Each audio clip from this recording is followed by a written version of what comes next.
I'm tired. Me too. Bioshock. The adventure begins on an aeroplane in the 1960s. We play as Jack, no last name. He's enjoying a cigarette on a plane because it is the 1960s, and Jack is about to open what looks like a birthday present from his parents. What do people get for their birthday in the 60s when you're an adult? More cigarettes. Uh-oh. But then the plane is starting to go down. Jack miraculously survives the crash and swims towards a nearby lighthouse. And there are no survivors around. He's the only one. He's like Tom Hanks in that movie. So Jack heads inside the lighthouse. The door slams behind him. There's a large statue bust of a man with a banner that says, "No gods or kings, only man." No girls. Jack heads downstairs when he finds a submarine, and he hops in it, and it takes him underwater. And there's an in-flight movie, and Jack watches a video narrated by a man called Andrew Ryan. He's the same guy that's from that statue in the lighthouse. So this Andrew Ryan guy talks about how he doesn't like religion or communism. Turns out that Andrew Ryan has made an underwater city, and he's called it Rapture.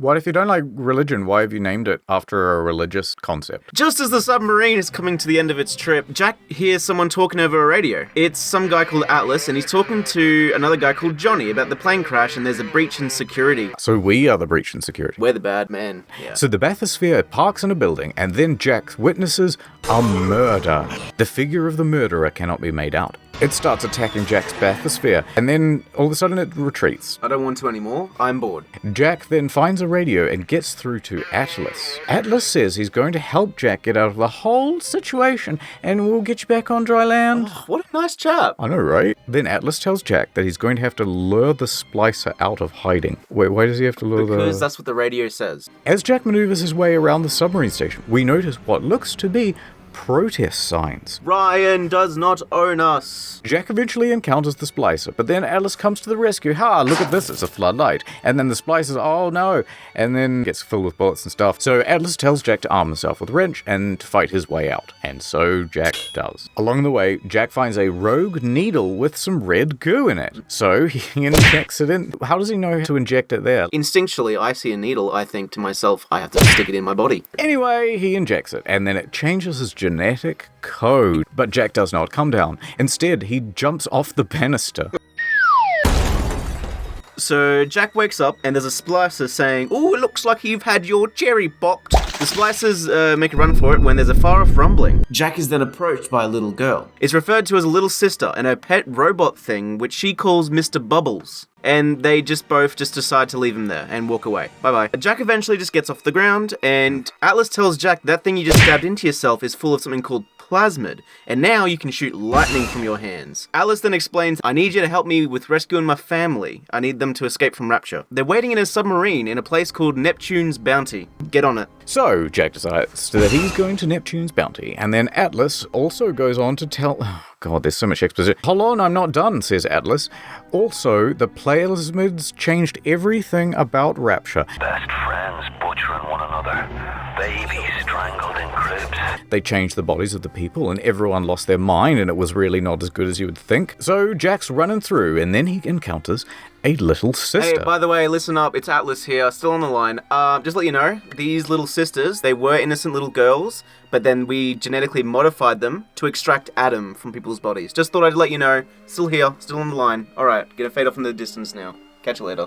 By the way, what's don't Adam? leave, I'm bored. Adam is a special genetic material found in Rapture that has to be extracted from a special type of sea slug, and that's the thing that plasmids are made out of. Adam, apparently, is in popular demand, and limited supply means everybody does what they can to get their hands on it. Also, Little Sister's always accompanied by these big killer robot things called... I don't want to say that out loud, called Big Fathers to help keep her safe. Anyway, Jack gets closer to Neptune's Bounty, but Andrew Ryan seems to have gotten word of Jack being there, and he blocks his path. No. So Jack has to take a detour through the medical pavilion where Andrew Ryan calls on Jack. Hey, who sent you? You're one of them agents from the surface, aren't you? So then Ryan tells the splicers and other security people to try and stop him. And then we're wandering around the medical pavilion, and then Jack enters a plastic surgeon clinic owned by Dr. Steinman, I'm rearranging the sentences in my head, who has the only key to the emergency exit. Why would you need a key to the emergency exit? Isn't it just usually like you press like that bath? That's the whole point of an emergency exit. Anyway, Dr. Steinman was a world-renowned plastic surgeon above ground and was invited to make a life in Rapture under the sea. With the advancements, thanks to Adam, Steinman was able to create beauty like never before seen in his career. But the beauty drove him mad. And that catches us up to the present time because we watch him torture a bunch of bodies. And then Jack knocks out Dr. Stein. Ha, give me that. And also the key. And he makes his way out of the clinic. On his way out, Jack meets Bridget Tenenbaum. More people. And she's helping defend a little sister. And then Atlas says... Listen, okay, these little sisters, Tenenbaum engineered them, and she's very protective of them. Don't go close to them, she'll bite you. So Tenenbaum asks Jack not to hurt the little sisters. But then Atlas says... How about you don't do that? How about you harvest the little sisters of that sweet, sweet Adam? You need that in order to survive. So then Tenenbaum gives Jack a vial that will allow him to extract Adam out of the little sisters. Why does Tenenbaum give Jack a vial? Act against her own interest. No, but it doesn't actually harvest the sisters. So it's like the best of both worlds. You get the Adam, but they also survive. Okay, then Tenenbaum tells Jack if he helps her save the little sisters, she will make it worth his while. So cornering the little girl, Jack chooses to rescue the little sister and turning her back to normal. And then Jack pretty much does that to all the little girls that we did. This is what we did in this run. We just spared them all. Yes, and, in this run that we did. Yeah, that we played on a console. On a Sega Saturn. This clearly annoys Atlas. He then carries on with his journey, and along the way, Jack injects more of the plasmid stuff, and he gets the superhuman abilities, and all that stuff, and then he finds Neptune's bounty. Hooray! Yay. He travels through Fontaine Fisheries to get to the smuggler's port, where Atlas's family is waiting for him in a submarine. However, there's one thing stopping him from getting through Fontaine's Fisheries. A man named Peach Wilkins, who seems to be suffering from an extreme case of paranoia. You laughing at my name? No. I would never. I heard that. He then asks Jack, Hey, are you working with some dude named Fontaine? but Jack does not know who Fontaine is. And then Peach Wilkins says to Jack, You can come in, but only if you have some pictures of some nice spider splices. spider splices are splices except they can climb. The Oxford English Dictionary definition. So Jack goes and finds a camera and snaps some pictures for Peach Wilkins. Thank you. I'm going to do something with them. He brings back the photos to Peach, and then Peach says... Come on in, friend. He then makes Jack leave his weapons behind in a locked tube by the entrance. As they enter, Peach and a bunch of other randoms ambush Jack because... I reckon you're working with Fontaine. I think you lied before. But then Jack fights him off. Jack defeats Peach and his goons. So Jack's getting closer to the submarine, and Andrew Ryan doesn't like that. So he sets off an explosive and he blows the sub to pieces. Alice is really sad about the death of his wife and his child, as you, I suppose, would be. And he vows, I'll get revenge on you, Ryan. I will tear his heart out! Atlas kindly asks Jack to head towards Ryan so they can kill him. You'd be devastated if anything happened to Big Bertha? What's her fucking name? Melinda. On the way to killing Ryan, the first stop is in Arcadia. Arcadia was created by a renowned botanist named Julie Langford. So all the trees and all the plants in the Arcadia act as the oxygen source for all of Rapture. Keeps them alive. You know, most of the oxygen actually comes from the ocean. Wasn't it like algae and that sort of stuff? Yeah, you're right, it's algae. They didn't do their research. Some sort of botanist she is. Dumbass. Langford was invited to start a life in Rapture by Ryan himself. And while she was here, she invented a serum that has the ability to bring Flora back to life. As Jack is wandering about, Ryan floods Arcadia with a bunch of toxic gas and kills all the plants, which is a very dumb idea because that means he's going to run out of oxygen. Jack and Atlas have to find Langford and get her tree-saving serum. Jack finds Langford, who tells him, I don't have any of the ingredients for the tree-saving serum. That's very unfortunate. I'll go off and collect some ingredients for you. He gives the ingredients for Dr. Langford, and she makes him the serum. But Ryan has found out that she's creating the serum and doesn't want that. No, I poisoned those plants for a reason. Ryan isn't too happy about Langford making her tree-saving serum for Jack, and he floods her office with poisonous gas. If he could just fill any room with poisonous gas, why not just do that to anywhere where Jack is and kill him? Jack just stands there and watches her, and because Jack just stood there and watched her die, he has to make the serum on his own now. Jack fights off some more splices and then mixes up some ingredients for the serum and he saves all the trees, yay! The power is yours! We continue on towards the metro line, but when we get there, an artist named Sander Cohen is talking. I'm going to stop you from getting aboard the Rapture metro lines. And then Atlas tells Jack, That Sander Cohen guy, he's an artist, but like all artists, he's a psychopath, so be careful. then Cohen cuts off Jack's communications with Atlas, and Jack has to go find Sander Cohen, right? Jack finds himself in Fort Frolic, the cultural and entertainment district of Rapture. Fort Frolic has some theaters and a casino and even a strip club. Still in operation. Even after the oxygen is gone. Cohen then leads Jack to Fleet Hall. Here he finds a man, Fitzpatrick, who's plastered to a piano stool. And then the piano suddenly explodes. And then Cohen asks Jack to take a picture of it, Take him as he is. which he does. Click, click. Cohen then tells Jack, I'll let you back onto the metro, and you can keep on with your mission to kill Andrew Ryan, but first, I want you to kill and take some pictures of 3 of my disciples. what kind of pictures? Oh, whatever you're feeling like. I agree. So Jack tracks down Cohen disciple number 1, Finnegan, and then he kills him and stuff. Then number 2, and that's Silas Cobb, and he does that as well. And then number 3 with Hector Rodriguez. You don't need to know all the details, it's boring. Anyway, once he gets all the photos for Cohen, Jack puts them in frames within a weird statue, and then Sander Cohen appears at the top of the staircase, and he Hello. tells him, But you can now go to Andrew Ryan. Thank you for doing this running around task for me. Atlas also gets back in contact with Jack, and he says, I'm going to lead you to the final parts towards Ryan's lair. You're welcome. and then on his way there, it becomes clear that Ryan likes to decorate the place with corpses of people who have betrayed him. Oh, something's wrong with this Ryan fella.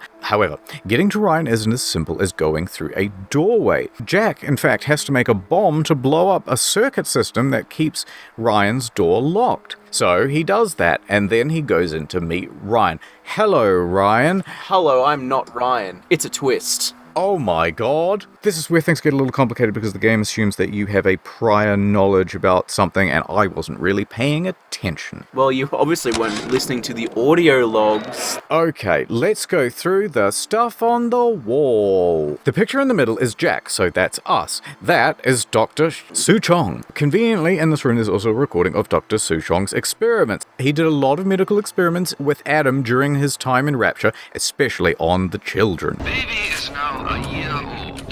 But basically, he made child soldiers and they would follow any order using a trigger phrase. The phrase is, would you kindly?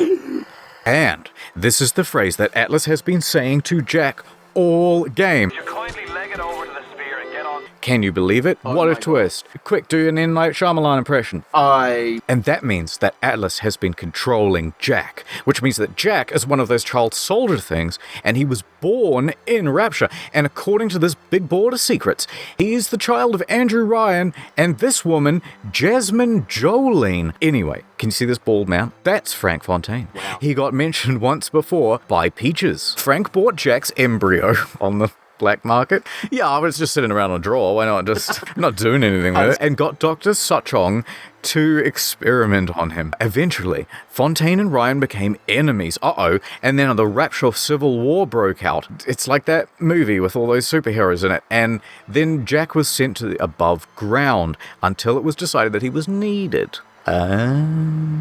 Remember that gift that Jack had on the plane at the start of the game? Well, look at the note. The note says, would you kindly? That was the thing that controls the child soldiers from the other Right. thing. Yep. He was commanded to hijack the plane and come down to Rapture.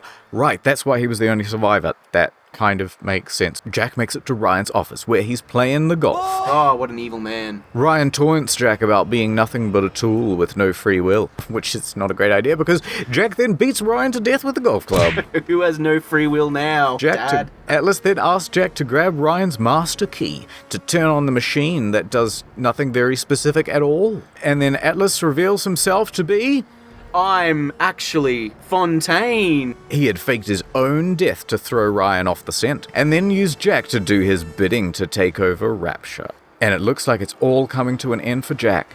But then, Dr. Tannenbaum and the Little Sisters come to help. They somehow help Jack to fit through a vent system. Grease me up, woman. And they help him escape. Jack then blacks out. Because he's being crammed into a vent with no oxygen. Jack then wakes up in Dr. Tannenbaum's secret hideout. Here she's been rehabilitating the Little Sisters. They can walk again. They're no longer addicted to needles. And also, while Jack was taking that nap, she deactivated some of his brainwashing. And then Jack decides to go off and find Fontaine. I gotta find him. But then Fontaine isn't done with his mind control tricks for Jack. And Fontaine states, Code Yellow. Now, Code Yellow is the control used over Jack's body to slow his heart.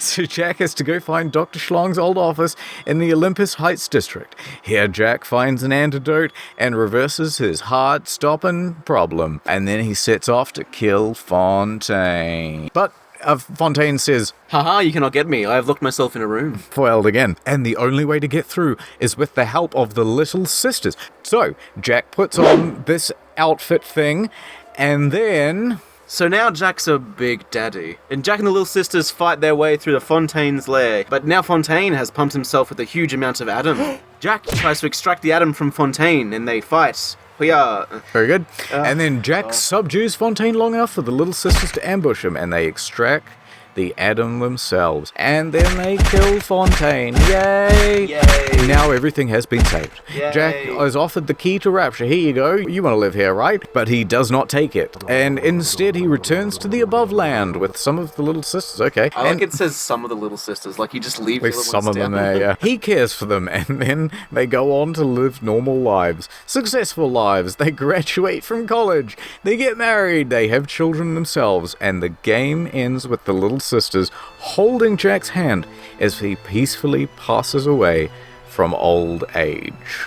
It's a lot to adopt, like 20 kids all at once. Did he have a life? I was gonna say, does he have a job? Does he have his own family? Were they like, oh, would you kindly adopt me, please? Could you imagine if he's flying back to, like, meet his family or something like that? And then he just rocks up. Oh, by the way, meet the rest of your sisters. I've brought 20 of them with me. Where did you get these? Show me where you found these. Bottom of the ocean. What do you mean? Why are their eyes red? They're just full of red goo. They've been injecting themselves. Take off the suit. I can't hear you through the... What are you drilling for? The suit makes me feel like a big man. I want to be under the water again. This is where I belong. Sitting at the bottom of the pool, just on a chair in the suit.